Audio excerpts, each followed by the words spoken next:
Hey everyone, what's up? Welcome back to Idioms Insight. Today we are tackling a topic we use, hundreds of times a day, talking about time, dates, and schedules in English. It sounds so basic, doesn't it? Yeah. But, it's probably the biggest minefield for anyone who really wants to sound fluent. Absolutely. We're moving past just being correct. We're aiming for that natural conversational flow. Exactly. The sources you provided are perfect for this. They're all about leaving behind those literal translations, that awkward feeling of saying 9 hours, 30 minutes. Right. Our mission here is pure fluency. We want to get rid of that little pause, that mental math you do when someone says, let's meet at 3:45. Yes.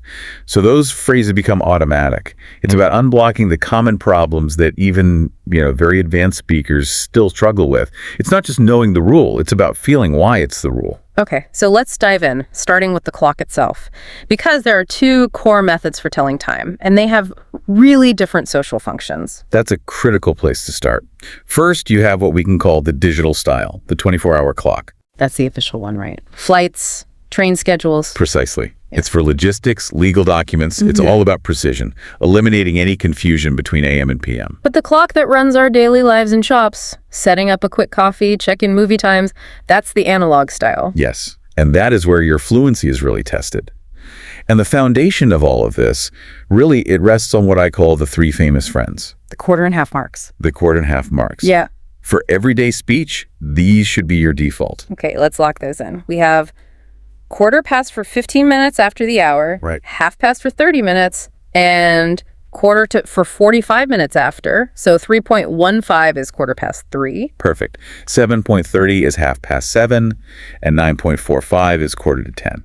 You use that full structure. Okay, so what about all the other minutes? This is where it gets a little bit more complex. Well, the first half of the hour, so up to 30 minutes, is pretty simple. We always use the word past. So it's the minutes first, then past, then the hour. Like 4.05 is 4:05. Exactly. 11.20 is 11:20. Simple. But then, after 1/2, the logic flips completely. This is what trips people up. It really does. Because once you hit that 31-minute mark, you stop talking about the hour you've just been in. You start referencing the hour you're heading towards. So you're counting down. You're counting down the minutes to the next hour. But why, if it's 3.40, we're still in the 3 o'clock hour. Why wouldn't we just say 3:40? It's all about conversational efficiency. Once you're more than halfway there, the destination, the next hour, becomes the main reference point. 3:40 is clunky. 3:55 is even worse. Ah, I see. So it keeps the numbers smaller. Exactly. 3.40 is simply 20 to 4. You do that quick calculation. 60 minus 40. Okay, so 8:50 is 10 to 9. 11.35 is 25 to 12. You have to do the math and jump the hour. You do. And mastering that little mental jump is the key to sounding natural. But there's an even more important tip. What's that? You almost always need to drop the word minutes. Oh, that makes so much sense. If I say the meeting is at 20 minutes past 3, I sound like an announcement. You do. The sources are very clear on this. For any time that's a multiple of 5, native speakers just don't say it. It's 20 past 3, it's 10 to 5. So when do you actually say the word minutes? You only bring it back for precision when the number isn't a multiple of 5. Yeah. For example, the launch is at exactly 7 minutes past 9. You're emphasizing the specificity. Okay. This brings us to probably the biggest global challenge. The time 9.30. Ah, yes. The classic 1/2:10 confusion. Right. In many European languages, 1/2 means 9.30. It does. But if you say, let's meet at 1/2:10 to a native English speaker, they will hear 10.30, 10:30. You've just shown up an hour late for your meeting. Total disaster. Yeah. So the rule is simple. Just don't use it. The most common natural way is just to say the numbers. It's 9:30. Or if you want to use the analog style, it's 9:30. Yeah. Just stick to those two and you will always be understood. That is a critical takeaway. Okay, we've covered the clock face. Let's move on to the bigger picture, mapping out the day and the calendar. Right, because the social context of these time periods is so important. Let's define the parts of the day. Okay, so the sources say in the morning is basically from 6:00 a.m. until 11:59. Correct. Noon is precisely 12:05 midday. Then in the afternoon starts right at 12:00 and goes until about 4:59 p.m. And the big shift happens at 5 p.m. That's the pivot. In the evening is from 5:00 p.m. until around 8:59 p.m. Then from 9:40 p.m. onwards, it becomes at night. And that evening versus night distinction is where a big social mistake happens, using good night as a greeting. Yes, you walk into a dinner party at 7 p.m. and say good night. It sounds like you're about to leave. It's a farewell. You're signaling that you're going to bed. The greeting is always good evening, pretty much until 9 or 10 p.m. It's a subtle but very powerful social cue. It really is. Okay, let's shift to pronunciation, because there are some days and months where what's written and what's said are just completely different. Yes, especially in fast, relaxed speech. Let's start with the days of the week. Okay, so the first big one is Wednesday. I think a lot of learners try very hard to pronounce that first D. They do, but in natural speech, it's almost always silent. It just sounds like Wednesday. Wednesday! Yeah, if you say Wednesday, it sounds like you're spelling it out. It's too deliberate. And what about Saturday? That one can get a bit mumbled. Well, that's the disappearing R. A lot of speakers, especially in American English, will just sort of swallow it.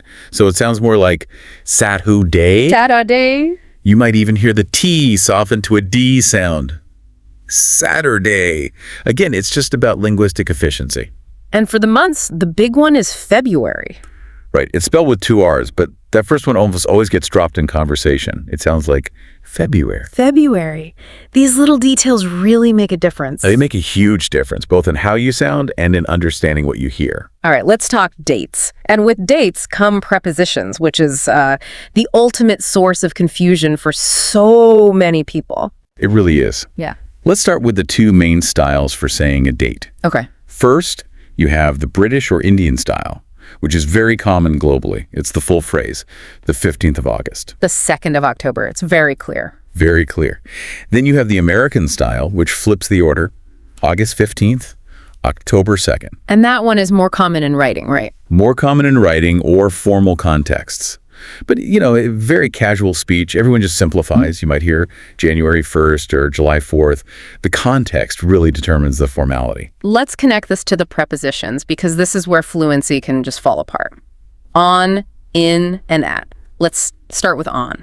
On is your preposition for specificity. It links something to a single day or a specific date. So, on Monday, on my birthday, on the 23rd of March. And this also applies to the weekend, in American English at least. Yes, that's a key one. In the U.S., you'd say, what are you doing on the weekend? Okay, so what about in? That feels broader. It is broader.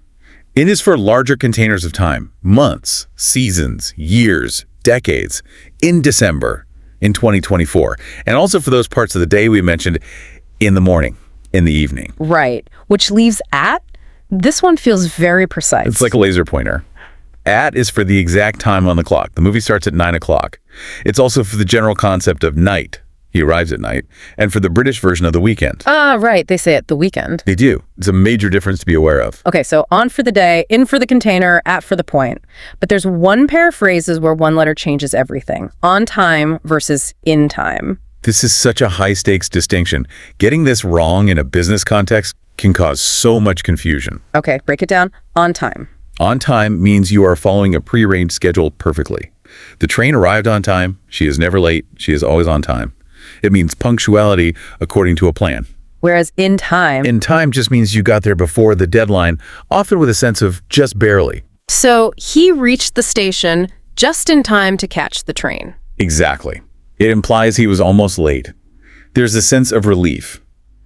If you tell your team the report needs to be here on time, you mean by the 5 p.m. deadline exactly. If you say it needs to be here in time for the meeting, you just mean sometime before the meeting starts. That distinction is huge. It communicates urgency and precision. It communicates everything. Master that pair.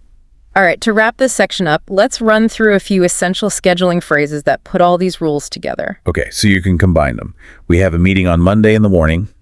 You see how on takes the day and in takes the part of the day. And for the future, the meeting is scheduled for next Friday. No preposition needed there because of the word next. Right. And you have those other great phrases like, we're leaving the day after tomorrow, or I'll see you the week after next. Those are really high-level fluency markers. This has been so helpful. We've gone way beyond the textbook rules. Let's do a quick rapid-fire summary of the golden takeaways. Okay. First, for telling time, always default to quarter past, half past, quarter to. Second, for times like 9:30, keep it simple. It's 9:30. Just say the numbers. It's the safest and most common way. Third, listen for those pronunciation the silent D in Wednesday, the dropped R in February. Fourth, Master the prepositions on for specific days and dates, in for bigger chunks of time, and at for exact points. And fifth, remember the difference between being on time punctual to a schedule and arriving in time just before a deadline. Perfect. So here's a final thought for you to take away from all this. We talked about the two main styles for saying dates. The British style, the 15th of August, and the American style, August 15th. Right, and we usually just think of that as a simple grammar choice. But I want you to consider the subtle social message each one sends. In a professional setting, when might you choose that longer, more formal phrase, the 15th of August?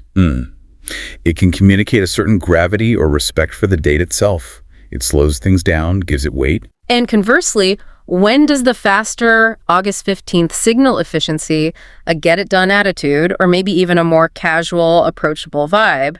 It's about how your choice of phrasing influences perception. It's not just about being correct. It's about making a conscious choice for your audience. That's true mastery. We hope this deep dive helps you stop translating in your head and start speaking about time and dates with real, natural confidence. Now go out there and schedule something.